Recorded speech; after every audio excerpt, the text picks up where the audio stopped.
Perkenalkan, nama saya Siska dengan NIM 1911085. Saya akan menjelaskan mengenai event study. Baiklah, berikut kasus event study yang akan kita kerjakan. Kasus ini adalah mengenai kasus virus COVID-19 di Indonesia.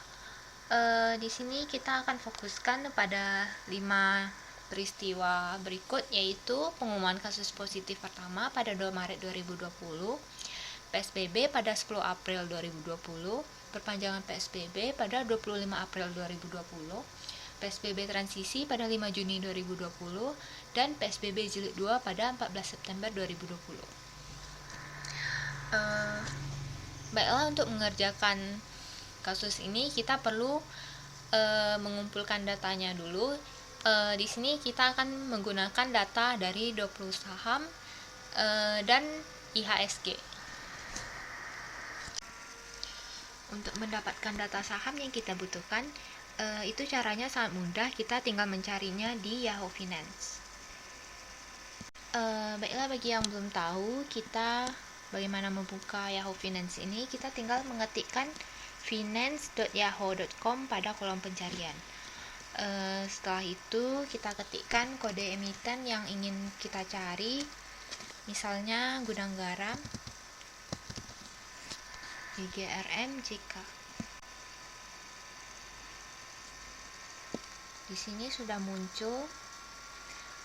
Untuk mencari data histori, kita tinggal mengklik historical data.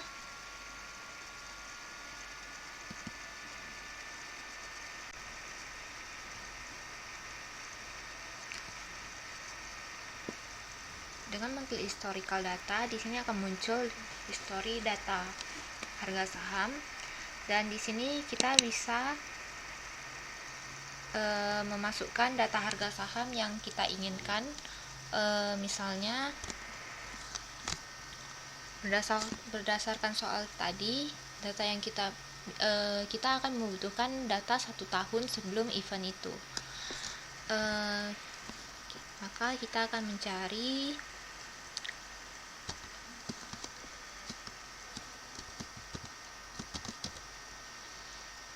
Februari 2019 sampai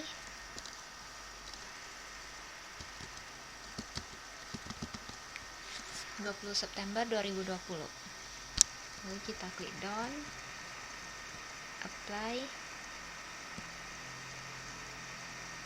dan setelah itu kita download saja. Berikut adalah hasil dari data harga saham yang kita cari dan kita download tadi.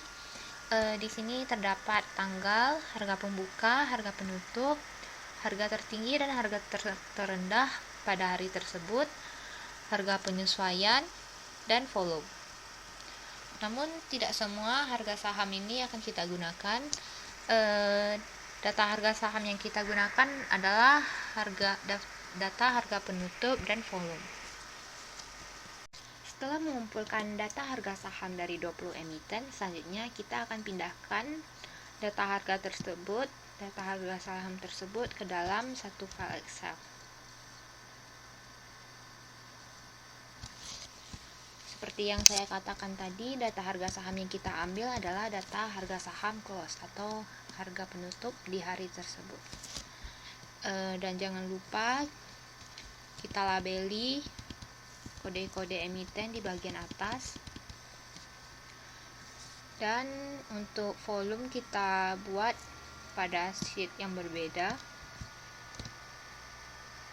Dan jangan lupa melabeli bagian atasnya dengan kode emitennya juga. Dan untuk harga saham itu beberapa ada yang 0 seperti ini, dan ini itu sebaiknya dihapus saja karena itu adalah data di tanggal merah atau hari libur, sehingga harga saham pada hari itu tidak berubah. Selanjutnya kita bisa memindahkan soal kasus tadi ke file Excel agar lebih mudah untuk dilihat. Kemudian kita bisa mulai mengerjakan dengan menentukan judul, rumusan masalah, tujuan penelitian, dan hipotesis. Berikut judulnya adalah analisis reaksi pasar modal terhadap pandemi COVID-19. Rumusan masalah yang pertama, apakah terdapat abnormal return sebelum dan sesudah peristiwa? Pengumuman kasus positif pertama, PSBB, perpanjangan PSBB transisi, dan PSBB jilid 2. Yang kedua, apakah terdapat perbedaan abnormal return sebelum dan sesudah peristiwa tersebut? Dan yang ketiga, apakah terdapat perbedaan trading volume activity atau TVA pada peristiwa tersebut? Selanjutnya, tujuan penelitian yang pertama yaitu untuk menguji abnormal return sebelum dan sesudah peristiwa tersebut. Yang kedua, untuk menguji perbedaan abnormal return sebelum dan sesudah peristiwa tersebut. Dan yang ketiga, untuk menguji perbedaan trading volume activity atau TVA pada peristiwa tersebut. Selanjutnya, hipotesis yang pertama, terdapat abnormal return sebelum dan sesudah peristiwa. Yang kedua, terdapat perbedaan abnormal return sebelum dan sesudah peristiwa.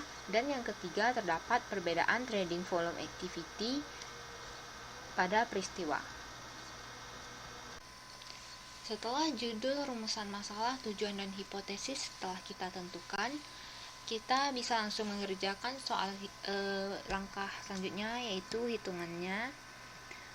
Yang pertama, kita cari return sahamnya. Untuk tanggal dan kode emiten kita bisa copy saja dari data harga saham yang kita cari tadi. Kemudian untuk data harga return pada hari pertama itu kita kosongkan saja. Kemudian angka dari return saham ini kita dapatkan dari pada 26 Februari 2019 kita ambil angka ini dikurangi dengan angka harga saham di hari sebelumnya dan dibagi dengan angka saham pada hari sebelumnya. Kemudian didapatlah 0,002389 yaitu return sahamnya. Kemudian kita bisa mengcopy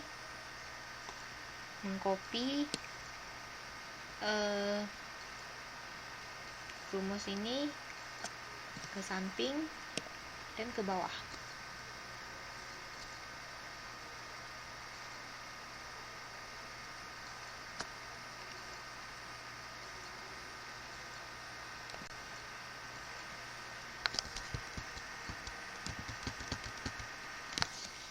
Jika sudah, selanjutnya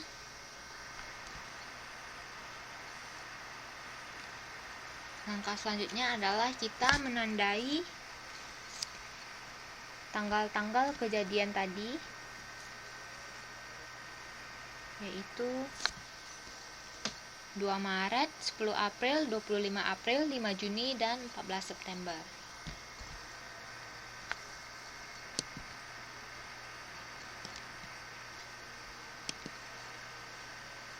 Ini 2 Maret, kita tandai dengan warna merah,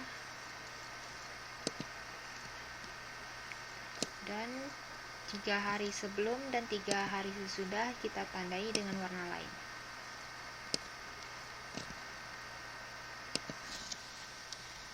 Begitu juga dengan tanggal-tanggal kejadian selanjutnya, kita tandai saja. 10 April, untuk 10 April itu bertepatan dengan hari libur, sehingga kita tandai saja 3 hari sebelum dan 3 hari sesudahnya.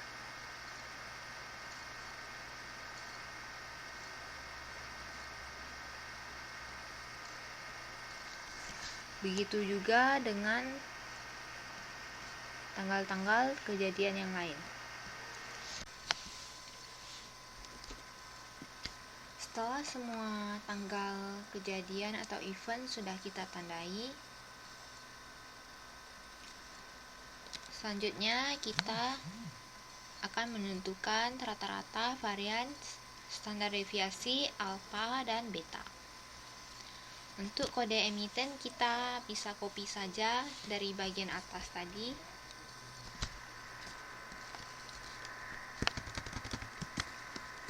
Dari sini kita tinggal copy saja ke bawah.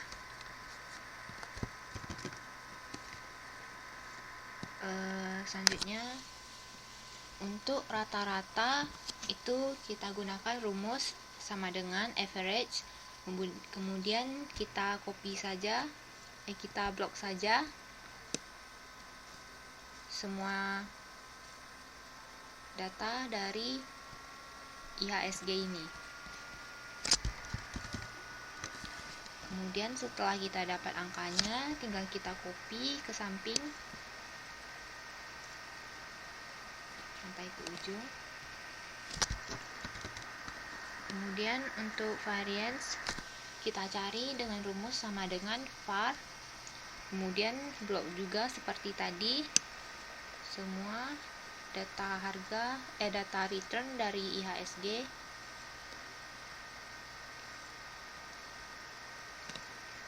Dan kemudian kita dapatkan angkanya dan kita copy lagi ke ujung seperti tadi. Dan untuk standar deviasi kita cari dengan rumus sama dengan stdef, dan kita blok semua data return dari IHSG tersebut, dan kita copy juga sampai ke ujung.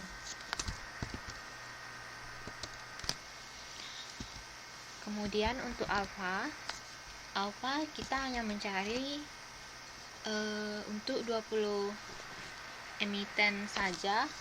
Untuk IHSG-nya tidak perlu kita cari. Rumus dari alfa yaitu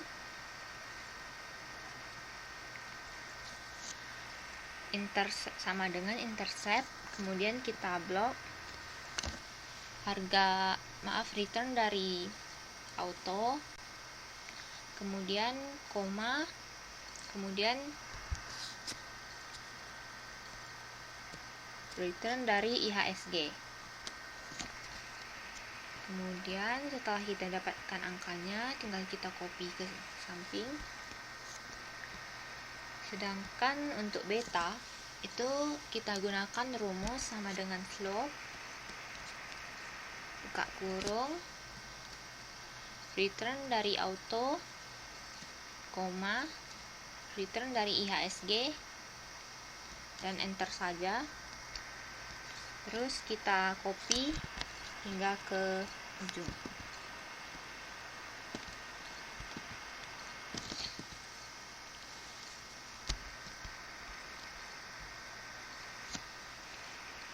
Jika sudah, selanjutnya kita lanjutkan dengan TVA.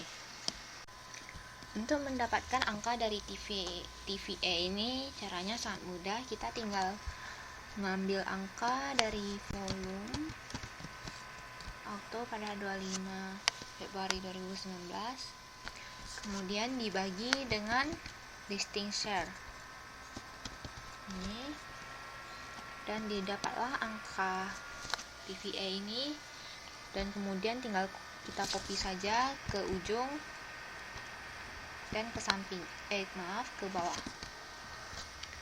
Kemudian jangan lupa juga kita tandai tanggal event-event tadi. Kita tandai semua event tadi.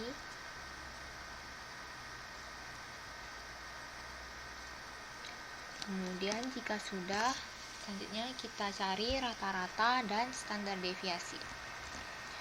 Rumusnya sama seperti tadi, sama dengan average, dan blok saja TVA dari auto ini, dan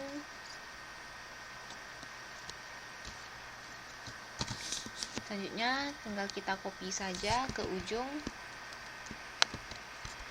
Dan untuk standar deviasi rumusnya juga seperti tadi, STDEV. Maaf, di sini ada kesalahan.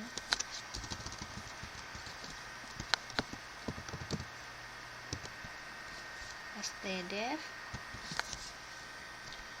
Kemudian kita copy ke ujung dan didapatlah angka rata-rata dan standar deviasi. Dan selanjutnya kita akan mengerjakan sesuai tanggal-tanggal event tersebut. Pertama yaitu tanggal 2 Maret 2020. Kita tandai sheetnya dengan 0203. Yang pertama, actual return itu kita copy saja dari return pada 3 hari sebelum dan 3 hari sesudah 2 Maret.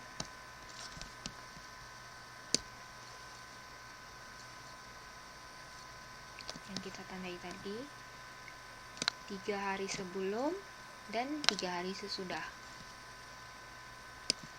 Setelah kita copy ke sini, selanjutnya kita cari expected return. Untuk expected return kita membutuhkan alpha dan beta yang kita cari tadi, yaitu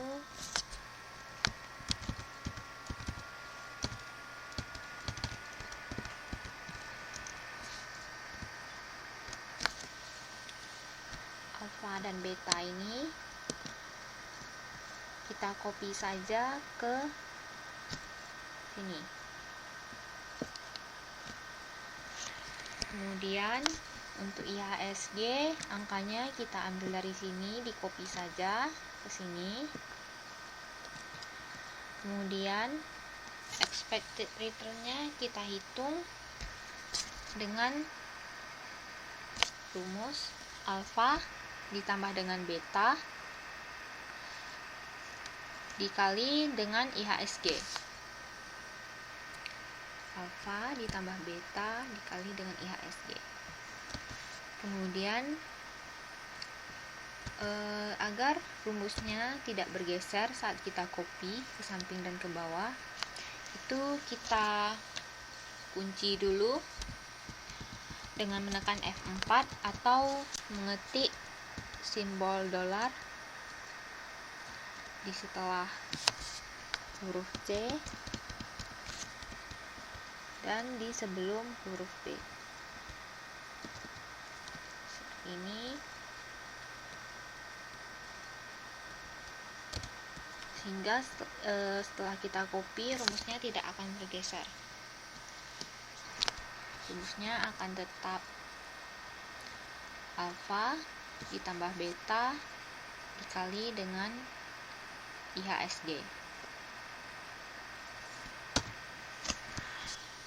Kemudian setelah expected return kita dapatkan angkanya.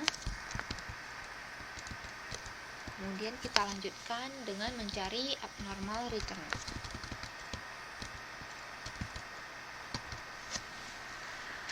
Untuk mencari abnormal return itu caranya sangat mudah. Kita tinggal mengurangi atau menghitung selisih dari actual return dan expected return. Kita kurangi saja dan kemudian kita copy ke bawah dan ke samping.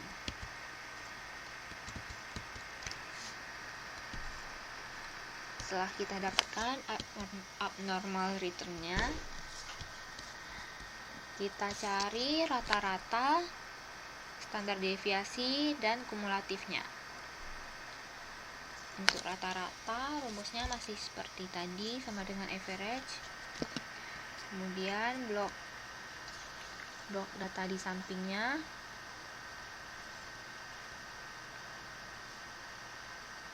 dan enter. Selanjutnya kita tinggal copy saja ke bawah Sedangkan untuk standar deviasi rumusnya juga masih sama, STDEV. Kemudian kita blok angka di sampingnya. Kemudian tinggal di copy saja ke bawah. Dan untuk kumulatif dari average ini kita ambil angka ini, kemudian ini kita tambahkan saja, ini ditambah dengan ini, dapat ini, dan kita copy ke bawah. Selanjutnya difference, ini tinggal kita kurangi saja. Rata-rata dari hari ketiga sesudah dikurangi dengan hari ketiga sebelum, kemudian hari kedua sesudah dikurangi hari kedua sebelum, dan hari pertama sesudah dan hari pertama sebelum. Kemudian setelah kita dapatkan angkanya, kita rata-ratakan dengan average, dan kita cari standar deviasinya dengan STDEV. Setelah kita dapatkan angkanya rata-rata dan STDEV, kemudian kita cari nilai T-nya, yaitu sama dengan buka kurung rata-rata dibagi buka kurung STDEV dibagi dengan akar N atau SQRT. N-nya ada 3, SQRT 3, tutup kurung, enter. Setelah didapat T-nya, kita cari P-value. P-value kita cari dengan rumus sama dengan T-dist, buka kurung absolute ABS, buka kurung T, nilai T yang kita cari tadi, tutup kurung, koma, N kurang 1, 3 kurang 1 yaitu 2, koma, kita mau two-tails jadi koma 2, dan tutup kurung, enter. Setelah kita dapat nilai P-value, kemudian kita ingin tahu ini signifikan atau tidak signifikan hasilnya. Jadi kita gunakan rumus sama dengan if, buka kurung, P-value kurang dari sama dengan 0,05, artinya signifikan. Jadi kita buat if buka kurung P-value kurang dari sama dengan 0,05, koma, signifikan, koma, jika tidak signifikan. Tutup kurung, enter. Kemudian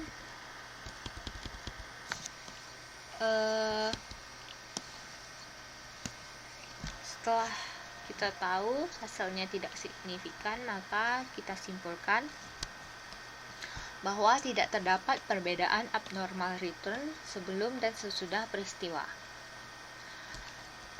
Jadi hipotesis kedua tadi sudah terjawab. Hipotesis kedua, terdapat perbedaan abnormal return sebelum dan sesudah peristiwa, dan hasilnya tidak terdapat perbedaan abnormal return sebelum dan sesudah peristiwa. Kemudian kita juga dapat memastikan untuk memastikan angka yang kita cari ini benar, kita bisa menggunakan data analisis. Pertama, kita buat dulu datanya di samping sesudah, ini hari pertama sesudah, hari kedua sesudah, dan hari ketiga sesudah. Kemudian hari pertama sebelum, hari kedua sebelum, dan hari ketiga sebelum. Yang kita ambil dari sini, ini kita ambil dari sini, hari kedua sesudah dari sini, hari ketiga sesudah dari sini, hari pertama sebelum dari sini, hari kedua sebelum dari sini, dan hari ketiga sebelum dari sini. Kemudian jika datanya sudah, kita gunakan data analisis. Kita pilih yang t-test, pair to sample formats, itu uji berpasangan, kemudian oke. Ini karena saya sudah cari, jadi datanya sudah ada, bisa kita coba masukkan lagi sesudah, data sesudah, kemudian variabel 2, data sebelum. Kemudian karena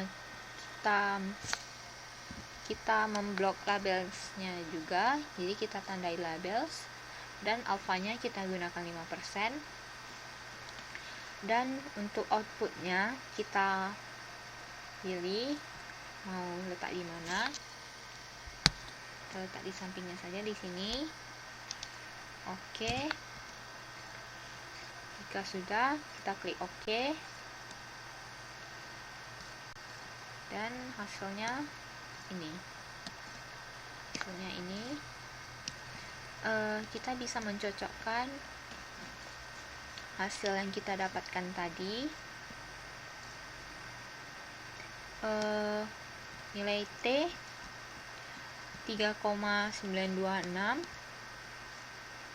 cocok, dan nilai p-value untuk tail yaitu 0,05915, angkanya cocok.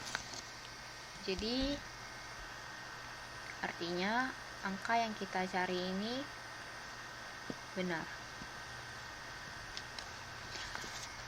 Kemudian jika sudah, selanjutnya kita lanjutkan dengan Standardized Abnormal Return atau SAR. Untuk SAR itu kita cari dengan membagi abnormal return dibagi dengan standar deviasi return. Ini. Kemudian enter saja. Dan setelah didapat angkanya itu kita tinggal copy. Sebelum kita copy itu kita perlu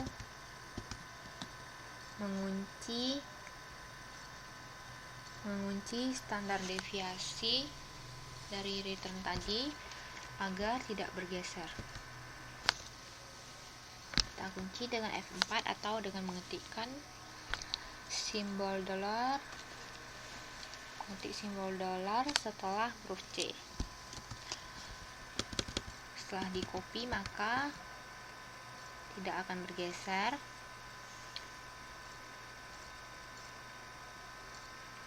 Maka angka SAR-nya akan tetap ini, abnormal return dibagi dengan standar deviasi return. Kemudian jika sudah di copy sampai ke ujung, selanjutnya kita cari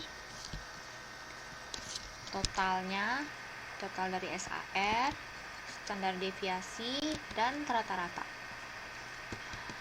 Totalnya tinggal kita buat rumusnya sama dengan sum, sama dengan sum, kemudian kita blok data di sampingnya ini, kemudian enter, kemudian tinggal kita copy ke bawah. Kemudian jika sudah, kita cari standar deviasinya dengan rumus sama dengan stdef. Kemudian kita blok juga angka di sampingnya, data di sampingnya, dan enter. Kemudian kita copy juga ke bawah. Dan untuk rata-rata kita gunakan average sama dengan average, dan kita blok data di sampingnya. Kemudian enter, kemudian tinggal di copy ke bawah, dan jika sudah selesai kita cari T hitung, yaitu dengan rumus dengan rumus rata-rata dibagi dengan standar deviasi dibagi dengan SKRT atau akar 20. 20 ini yaitu N-nya atau jumlah emiten saham yang kita gunakan datanya. Kemudian enter saja dan kita copy ke bawah. Kemudian jika sudah dapat dihitungnya, kita ingin cari signifikannya dengan rumus TDIS buka kurung absolut buka kurung C hitung tadi tutup kurung koma N kurang 1 20 kurang 1 19 koma karena ini two tails jadi koma 2 dan enter. Kemudian tinggal kita copy lagi ke bawah, dan jika sudah kita ingin tahu apakah hasil yang kita cari itu signifikan atau tidak, jadi kita gunakan rumus if sama dengan if buka kurung hasil yang kita cari tadi, angka ini kurang dari sama dengan 0,05 signifikan, artinya jika hasilnya di bawah 0,05 atau sama dengan 0,5 maka signifikan, dan jika tidak maka tidak signifikan. Jika sudah, enter saja dan kita copy ke bawah, dan ternyata hasilnya itu semuanya tidak signifikan.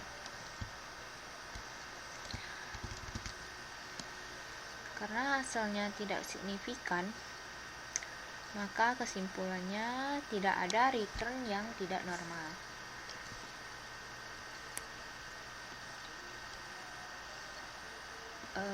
Selanjutnya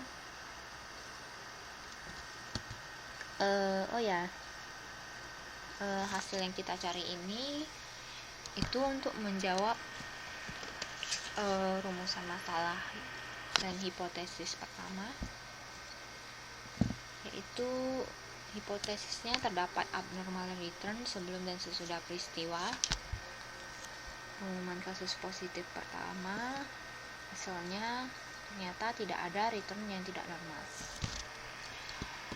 Kemudian selanjutnya yang terakhir kita cari trading volume activity atau TVA. Yang TVA ini sudah ada kita cari sebelumnya, jadi tinggal kita copy saja. VA pada 3 hari sebelum dan 3 hari sesudah 2 Maret itu sudah kita tandai tadi. TVA 3 hari sebelum dan TVA 3 hari sesudah itu kita copy saja ke sini. Kemudian jika sudah,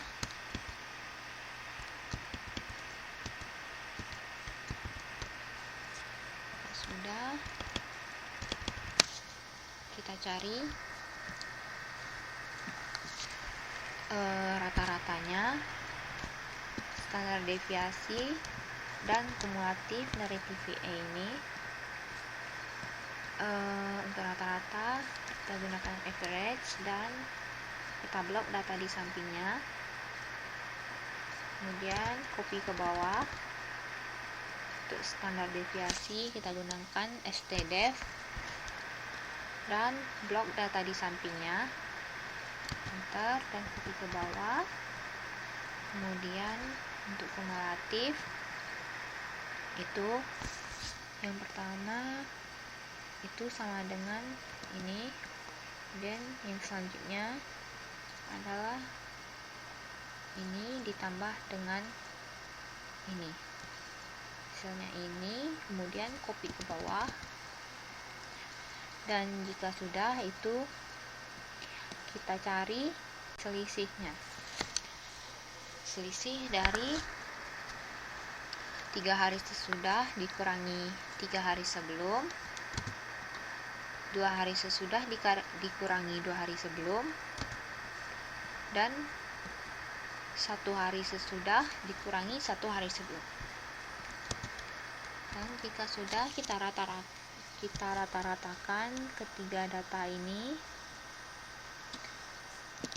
kemudian enter, dan standar deviasi STDEV dari 3 data ini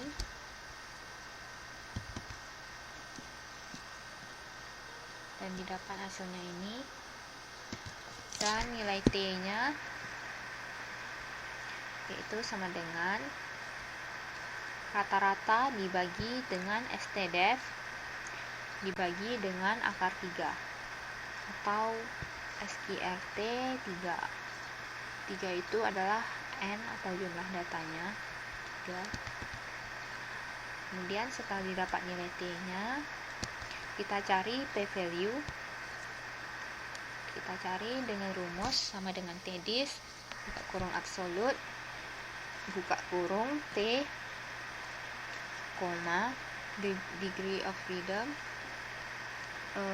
atau N+1 yaitu 3 kurang 1, 2, koma, karena kita cari yang two-tails, jadi koma 2, tutup kurung, dan enter. Setelah didapat p-value-nya, itu kita ingin tahu apakah ini hasilnya signifikan atau tidak, maka kita gunakan rumus sama dengan if buka kurung p-value jika kurang dari sama dengan 0,5 maka signifikan, dan jika tidak maka tidak signifikan. Kemudian enter, dan kita dapat hasilnya tidak signifikan. Karena hasilnya tidak signifikan, maka artinya tidak terdapat perbedaan trading volume activity.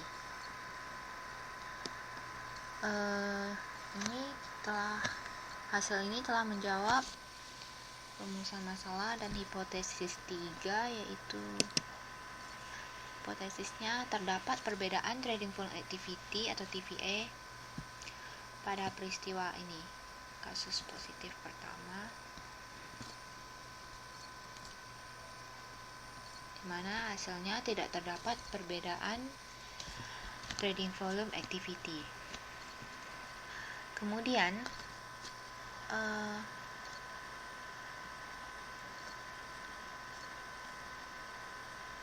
karena kita telah menyelesaikan untuk event atau peristiwa pengumuman kasus positif pertama, selanjutnya kita kerjakan untuk event atau kejadian PSBB, perpanjangan PSBB, PSBB transisi, dan PSBB jilid 2 dengan cara yang sama seperti yang kita kerjakan tadi.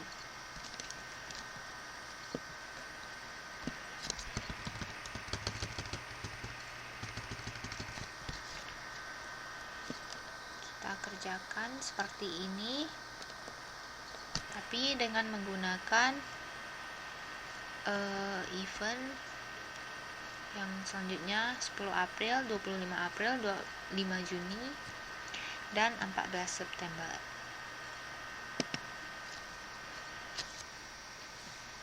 Dan ini yang sudah saya kerjakan untuk 10 April, untuk 25 April, untuk 5 Juni, dan 14 September. Baik, ini adalah hasil yang kita dapatkan untuk uji hipotesis 1 pada tanggal 2 Maret itu semuanya tidak signifikan atau tidak ada return yang tidak normal. Sedangkan kita lihat pada tanggal berikutnya 10 April ternyata semuanya juga tidak signifikan atau tidak ada return yang tidak normal. Kemudian pada 25 April itu hasilnya juga tidak signifikan semua atau tidak ada return yang tidak normal. Kemudian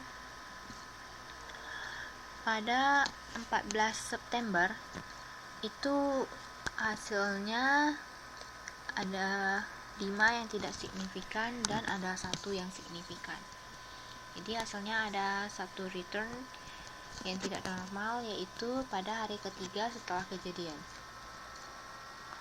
Kemudian pada tanggal 5 Juni itu hasilnya tidak signifikan semuanya atau tidak ada return yang tidak normal. Kemudian untuk hipotesis 2 itu pada 2 Maret hasilnya tidak signifikan atau tidak terdapat perbedaan abnormal return sebelum dan sesudah peristiwa. Pada tanggal 10 April hasilnya juga tidak signifikan atau tidak terdapat perbedaan abnormal return sebelum dan sesudah peristiwa. Pada 25 April itu juga tidak signifikan. Pada 5 Juni hasilnya ternyata juga tidak signifikan, dan 14 September hasilnya ternyata tidak signifikan juga. Kemudian kita lihat untuk hipotesis ketiga.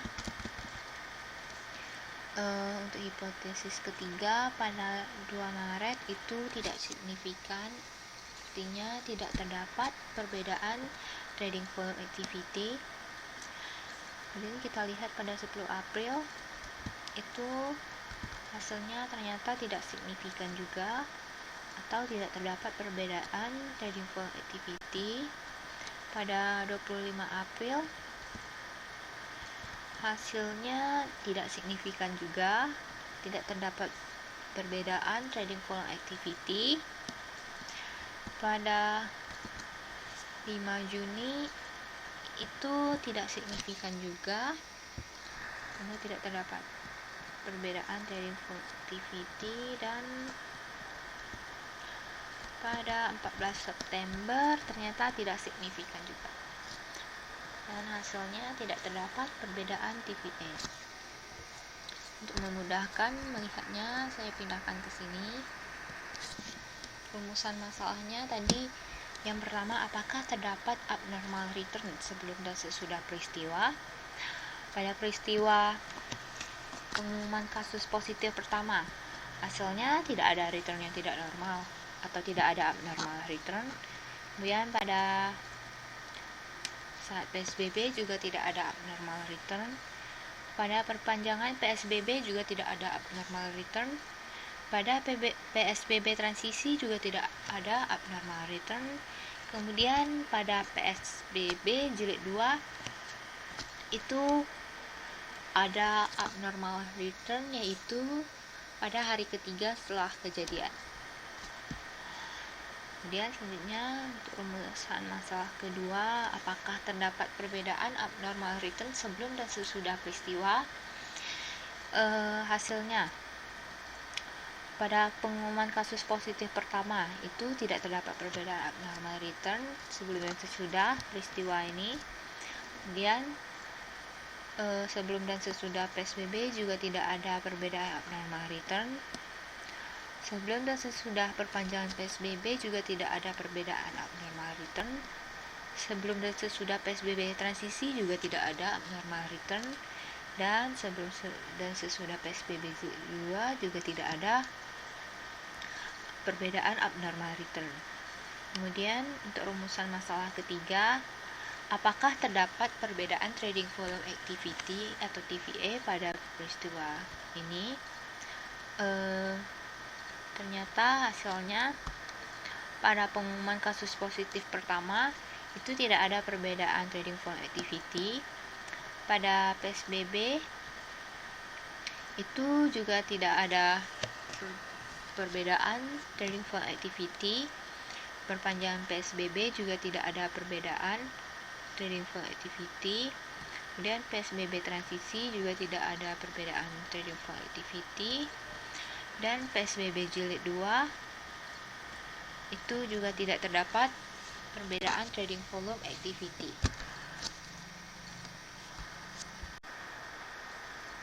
Baiklah, sekian penjelasan dari saya. Lebih dan kurang saya mohon maaf.